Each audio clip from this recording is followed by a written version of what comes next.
Hello, and welcome to Office Hours with Dr. Dan. I'm Dan.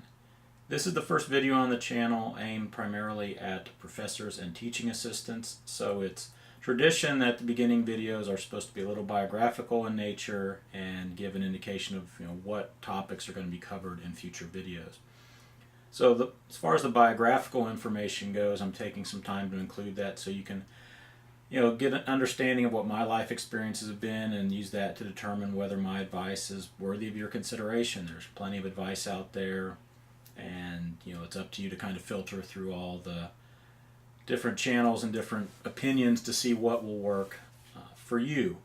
And rather than just rehashing the biographical information that I included in the intro video to students, if you're interested in my life and work experiences, to see if it makes my advice something that you want to consider listening to, you just go ahead and look at that video for the students. That way, I'm not rehashing the same things on a second video.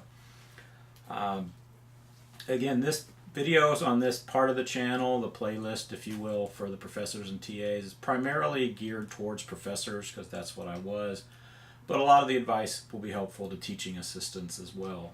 In the interest of full disclosure, I was never a teaching assistant. I did not have teaching assistants when I was a professor. I taught at a small school, so we just didn't have those. In fact, I never had a grader either, so I was grading all of my own papers, which is fine. It's just the way it worked out.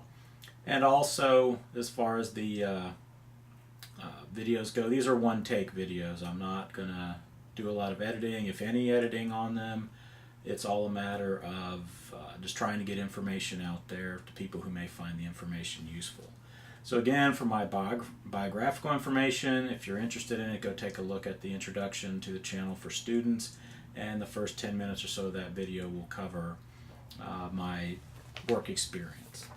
As far as what you can expect to see in future videos, main one would be like teaching style, what I consider how you conduct yourself and your class. I mean, what kind of tests are you going to give, how are you going to run your class, how are you going to do grading and things like that. So it's a broad category that I'll touch on a lot of things that I'll dig deeper in future videos. Teaching a class for the first time. If you're teaching a class for the first time, there's a bunch of things that you have to get together. It's kind of a checklist of here's what you need to consider so that the class can go as smoothly as possible. And realistically, the first time you teach a class is when there's going to be the most problems because you just really don't know what to expect from the students.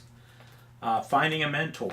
I don't know that I ever really had a formal mentor per se, but several of my professors loaned me their files for classes that I was going to teach so that I could come up with my own notes. And colleagues at Prairie View were very patient with my questions and offering advice and offering templates for different things like syllabus and just general information that made my life a whole lot easier. So whether you find a formal mentor or just work with your former professors or your current colleagues, they are a wealth of information.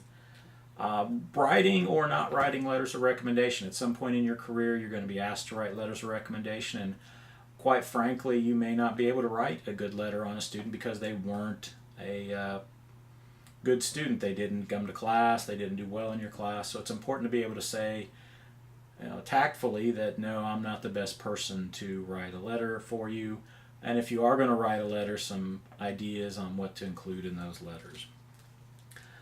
Developing a course that's not been taught before. I mean, a lot of times you're going to go into a school and you're going to be teaching classes that someone else taught it before you and someone else taught it before them, so there's going to be files and things that you can use as go-bys. But if you're teaching a class that hasn't been taught before, how do you put that together? Selecting a textbook. These days there's a lot of options for that, whether it's traditional textbooks or a course pack that gets put together, or open source material. Textbooks can be a big expense to students, but a well selected textbook can be a valuable resource not only to you but to your students as well. Writing the syllabus. The syllabus is the roadmap or the blueprint for the class. You may be a professor that wants to keep it to the bare minimum of what's required, or you may want to be very detailed so that there's no surprises. When I was teaching at Prairie View, Texas came out with a law that required the syllabus to be published and available in electronic format within a certain amount of days after the class started, and there was information that had to be on that syllabus. Group projects, are you going to have group projects for your class, and maybe some guidelines that could be helpful. For instance, what is the procedure if one of the members of the group is not doing their work? Do you have a procedure for that person being removed from the group? Test development, you've got to make up tests, quizzes, and exams, some ideas on what to include, what not to include, and how to determine the proper length of time for a test.